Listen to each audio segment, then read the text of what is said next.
क्या मैं पूछ सकता हूं, पार्टी में सबके सामने ये नाटक करने की वजह क्या थी? मैं तुमसे पूछ रहा हूं मोना, मेरी बात का जवाब दो। ये क्या तमाशा बना रही हो तुम? मैंने तुम्हारा बिगाड़ा क्या है? मैं बताती हूँ। अपनी शराफत का ढोंग रचाकर मेरी बेटी को बेवकूफ बनाकर उससे शादी कर ली, फिर मोना के पिताजी को बातों में फंसाकर उनका कारोबार हड़प लिया। उसके बाद अपने चोर उचक्के बहनोई को हेड कैशियर बनाकर सारा कैश अपनी मुट्ठी में कर लिया। ये झूठ है। चिल्लाओ मत। तुमने हमसे पूछे बगैर हमारी ऑफिस से 50,000 रुपए उठाए, क्या ये झूठ है? ये सच है, लेकिन वो पैसे मैंने अपने लिए नहीं लिए। अपने लिए लो या अपनों के लिए लो, बात तो एक ही है ना। पैसे तो हमारे गए, इसलिए मैंने मोना के पिताजी से कहकर सारी जायदाद इसके नाम करवा दी है। वरना तुम तो धीरे धीरे सबके मालिक बन बैठते और हमें भिखारी बनाकर रास्ते में धकेल देते। मेरे पास आपके हर सवाल का जवाब है, लेकिन जवाब देने का अभी वक्त नहीं आया। मोना, मैं तुम्हारे मुंह से सुनना चाहता हूँ, तुम कहना क्या चाहती हो? मुझसे क्या पूछते हो? इस वक्त जो कुछ भी मैंने तुमसे कहा वो मोना के ही अल्फाज थे, सिर्फ जबान मेरी थी। इसीलिए इस घर में अगर रहना चाहते हो तो चुपचाप से रहो, इसी में तुम्हारी भलाई है और घर में इज्जत भी बनी रहेगी। लेकिन भगवान के लिए मेरी बेटी की जान छोड़ दो और इससे दूर रहो। चलो बेटी।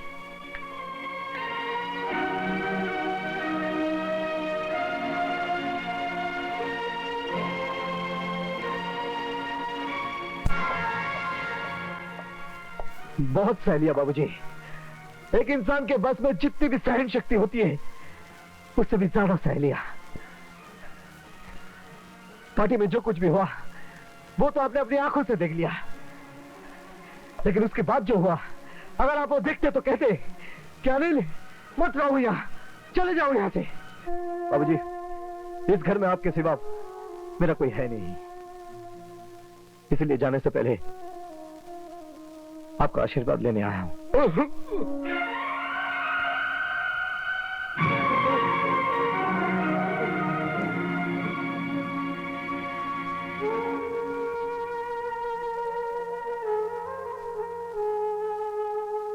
मुझे जाने दीजिए बाबूजी, मुझे जाने दीजिए। बाबूजी, बाबूजी, बाबूजी, ये आप क्या कर रहे हैं बाबूजी? भगवान के लिए मेरे पैर छूकर यानत मत कीजिए। आप मेरे पिता समान है बाबूजी, आप मेरे पिता समान है।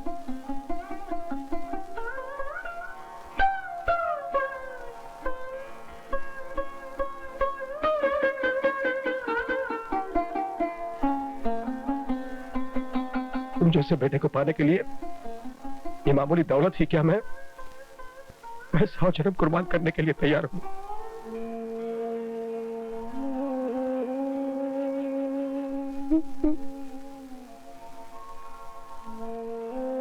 इतनी इज्जत, इतना प्यार इस अनाथ को आज तक किसी ने नहीं दिया। आपके इस प्यार के लिए आपका ये बेटा सब कुछ करने को तैयार है बाबूजी।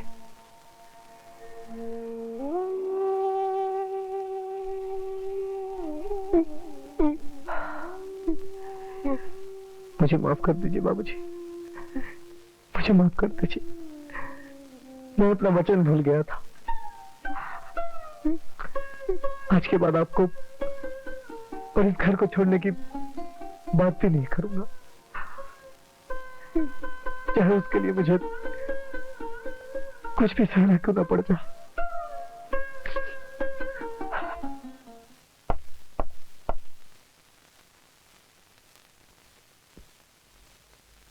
ये सब क्या हो गया? आप फिर से असिस्टेंट की कुर्सी पर और ये हेड कैशियर की कुर्सी पर? चलता है यार, ये तो दुनिया का उसूल है, कभी सामान गधे के ऊपर, कभी गधा सामान के ऊपर। लेकिन ये सब करने का हुक्म किसने दिया? अनिल बाबू, ये सब हमसे क्या पूछ रहे हैं? ये सब तो मैनेजर साहब के हुक्म से हो रहा है। ऐसी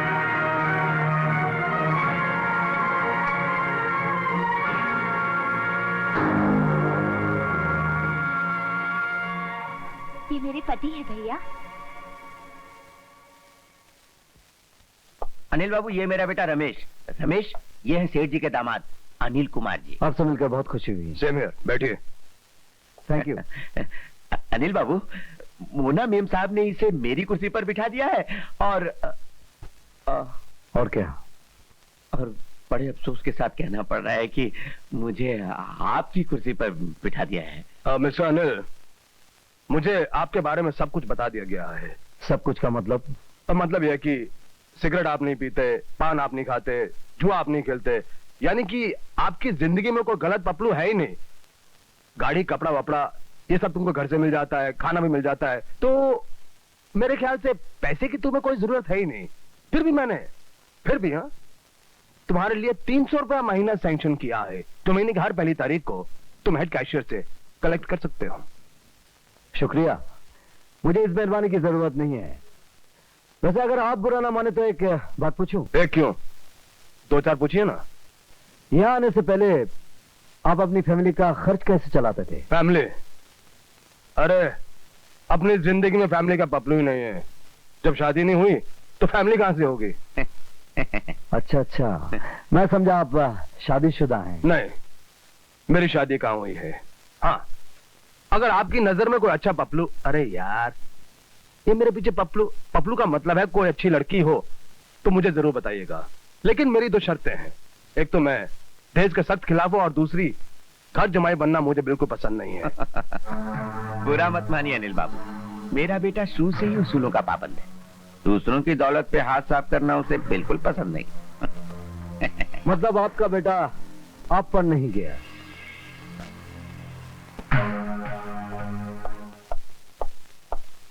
ये सब क्या उल्टा सीधा क्या हो रहा है? कुछ नहीं, ये दोनों बाप बेटे की चाल है।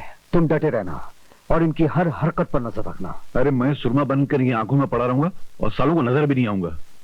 मगर एक बात बताओ, ये तुम्हारे और मोना के बीच में क्या प्रॉब्लम पैदा हो गई है? बताओ ना, मुझसे क्या छुपाता है? ये भी इन दोनों की चाल है। क्यों, इसमें इनका क्या फायदा है? दरअसल रमेश सुमन का पति है। सुमन? सुमन जिंदा है? कहाँ? हाँ, आइए बताता हूँ।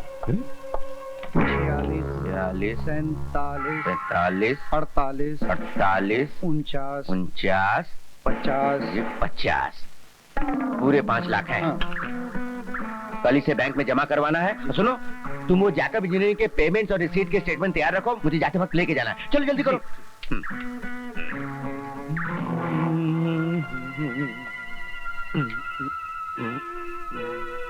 अरे ठहरिए बाबूजी।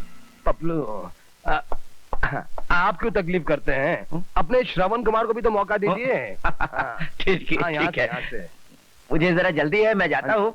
खाना खा लिया? खा लिया। 5 लाख का पपलू।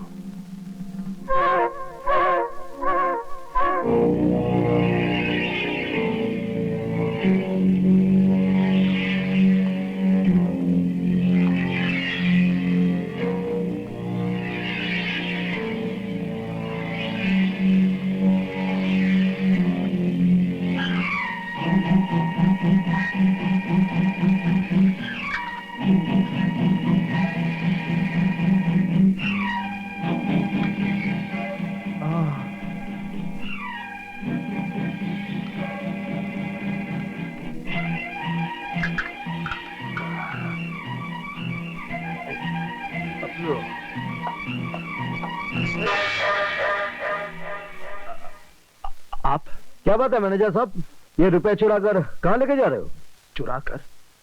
चुराकर क्यों? मैं इस कंपनी का मैनेजर हूँ।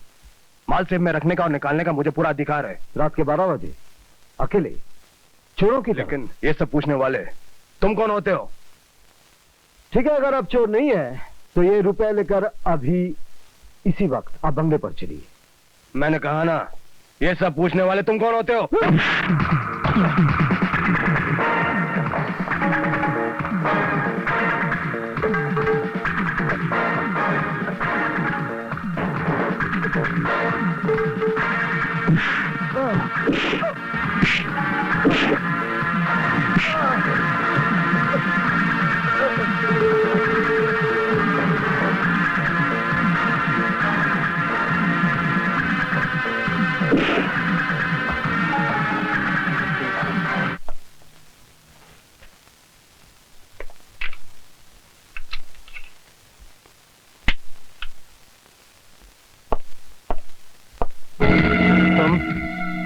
तुम यहाँ क्या कर रहे हो? तुम्हें कुछ दिखाना चाहता हूँ। वो मैं बाद में देख लूंगा, पहले वो 5 लाख रुपए निकालो, वरना कंपनी के शेयर से 5 लाख रुपए चुराने के इल्जाम में हवालात की हवा खाने के लिए तैयार हो जाओ। हवालात की हवा किसे खानी है, ये जानने के लिए ये देख लो।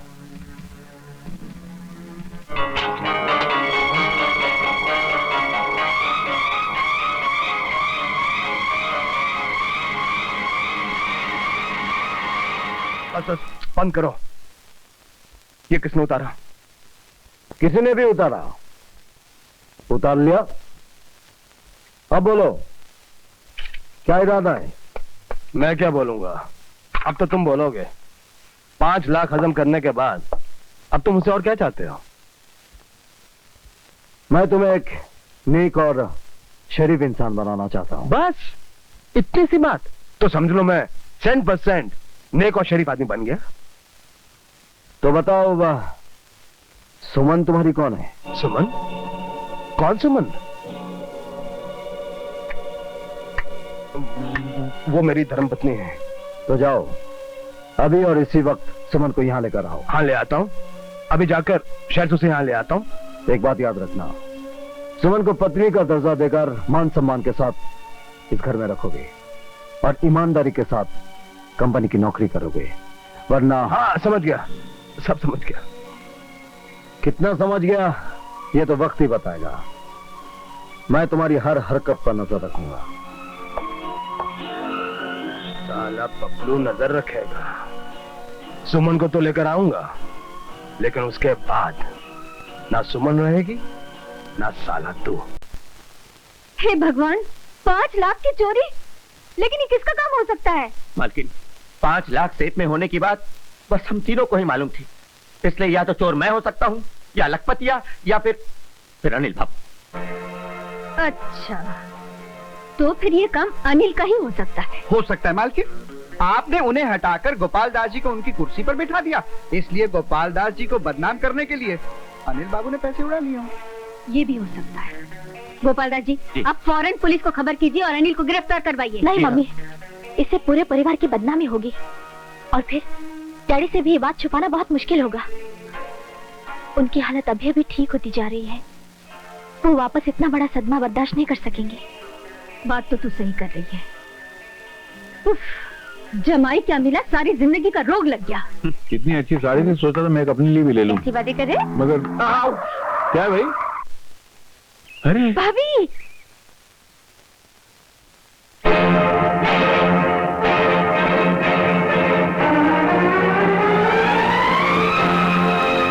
मम्मी ने ठीक कहा था, छोटे लोगों की जात का कोई भरोसा नहीं होता।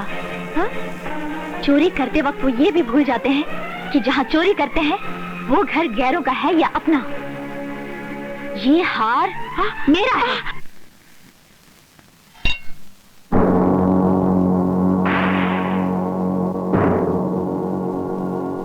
नेकलेस मिल गया। कहाँ से मिल गया? तुम्हारी बहन के गले में, और साथ में तुम्हारा बहनोई भी था। मैं नहीं मानता। तुम तो ये भी नहीं मानोगे कि तुमने खुद हमारी ऑफिस से 5 लाख रुपए चुराए। अगर मैं चाहती तो पुलिस में रिपोर्ट करके तुम सबको हवालात में बंद करवा सकती थी, मगर अपने खानदान की इज्जत का ख्याल आ गया। अच्छा किया। अगर तुम्हें रुपयों की इतनी जरूरत थी तो मुझसे कहते, मैं तुम्हें दे देती। चोरी करने की क्या जरूरत थी? मोना, देखो मोना, पति पत्नी के रिश्ते की बुनियाद एक दूसरे के प्रति विश्वास पर होती है। उस विश्वास को विश्वासघात में तुमने बदला है। क्या मतलब? औरत सब कुछ बर्दाश्त कर सकती है, मगर अपने पति को किसी दूसरी औरत के पहलू में कभी नहीं देख सकती। क्या बकवास कर रही हो तुम? ये बकवास नहीं, हकीकत है। तुम मेरा खाते हो, मेरा पीते हो, मेरे मकान में रहते हो, मेरी गाड़ी में घूमते हो और रात एक आवारा औरत के साथ गुजारते हो। ये झूठ है। ये झूठ नहीं, सच है। उस रात डांस के बाद मुझे होटल में अकेला छोड़कर तुम उसी डांसर से मिलने नहीं गए थे। फिर दूसरे दिन मेरे 50,000 रुपए लेकर उसी लड़की को देने शहर नहीं गए थे। सारी रात उसके घर गुजारने के बाद सुबह मैंने तुम्हें उसके घर से निकलते हुए खुद अपनी आंखों से देखा है। चुप क्यों हो? बोलो, क्या रिश्ता है तुम्हारा उस लड़की के साथ? काश मैं बता सकता उसके साथ मेरा क्या रिश्ता है। मैं बताती हूँ। उस आवारा बदचलन औरत के साथ तुम्हारा बिस्तर का रिश्ता है।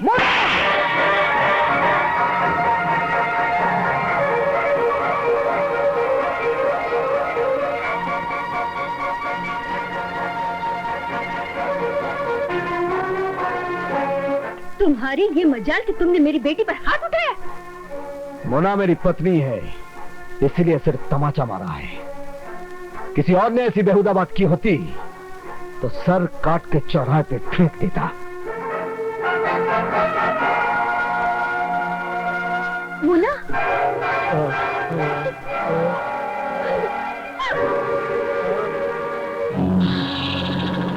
रमेश बेटा, अब इसका कुछ ना कुछ इंतजाम करना ही पड़ेगा।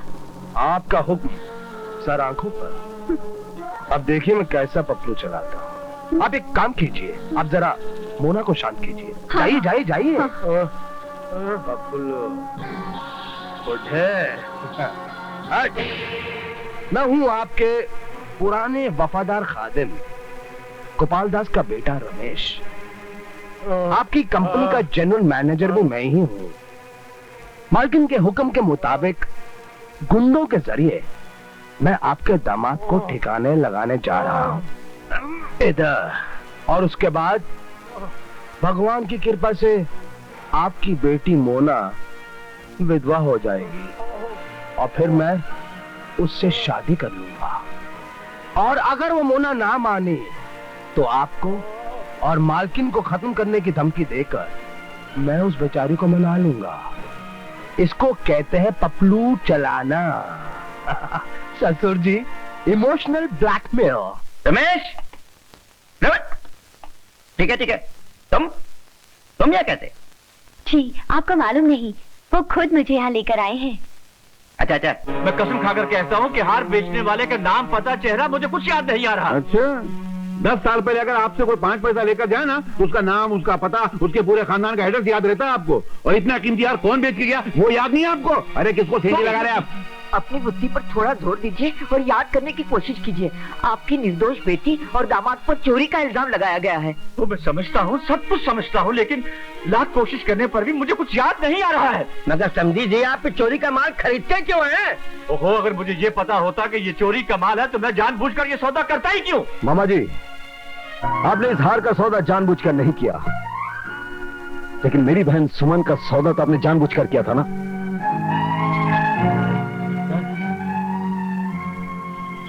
सुमन का?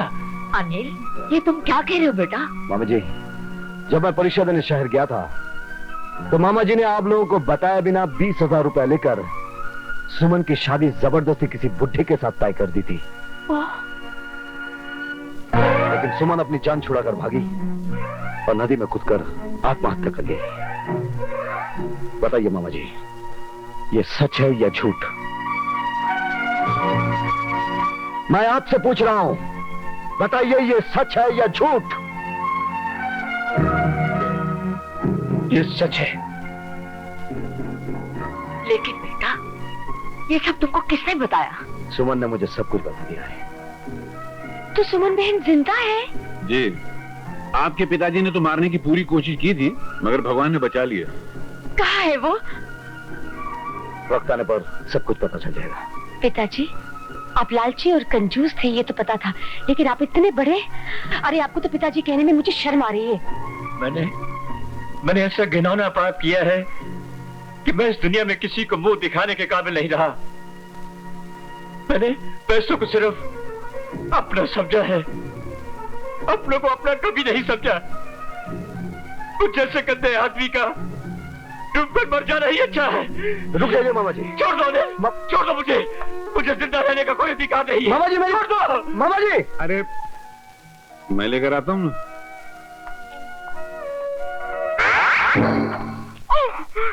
आइए ससुर जी, बाहर आ जाइए। ये क्या है? ये पानी कहाँ गया? वो आप हर महीने की पहली तारीख को मुझे कुएं में फेंकने की धमकी देते थे ना, तो मैंने म्युनिसिपैलिटी वालों से कंप्लेंट की, उन्होंने कुआं भर दिया। बाहर आइए। अरे मामी जी, सब ठीक है, सब ठीक है। देखो